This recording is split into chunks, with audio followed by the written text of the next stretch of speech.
കിടക്കൻ വെള്ളത്തിന്റെ വരവ് കൂടിയതോടെ കുട്ടനാട്ടിലും വെള്ളക്കെട്ട് രൂക്ഷം. നിരവധി വീടുകളിൽ വെള്ളം കയറി. നെടുമ്പ്രം, മുട്ടാർ, വിയ്യപുരം, എടത്വ, തകഴി പഞ്ചായത്തുകളിലെ വിവിധ സ്ഥലങ്ങളിലാണ് വെള്ളം കയറിയത്. നിരവധി പേരെ ദുരിതാശ്വാസ ക്യാമ്പുകളിലേക്ക് മാറ്റി.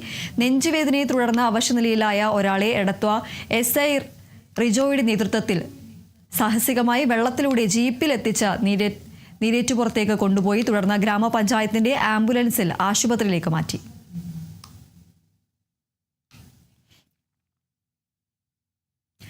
വെള്ളപ്പൊക്ക ദുരന്ത നിവാരണ പ്രവർത്തനങ്ങളിൽ സംസ്ഥാന സർക്കാരിനെതിരെ പ്രതിപക്ഷ നേതാവ് പിണറായി വിജയൻ. ദുരന്ത നിവാരണ പ്രവർത്തനങ്ങളിൽ സംസ്ഥാന സർക്കാരിന് അനാസ്ഥയും ഏകോപനക്കുറവുമുണ്ടായി. ഇതുമൂലം ജനങ്ങളുടെ ദുരന്തം വർദ്ധിക്കുന്നത് അംഗീകരിക്കാനാവില്ല. റാന്നിയിൽ കൃത്യമായ മുന്നറിയിപ്പില്ലാതെ ഡാം തുറന്നുവിട്ടെന്ന ഗുരുതരമായ ആരോപണമാണ് ഉയരുന്നത്. വ്യാപാരികൾക്ക് കടകളിലെ സാധനങ്ങൾ സുരക്ഷിതമാക്കാൻ പോലും സമയം ലഭിച്ചില്ല.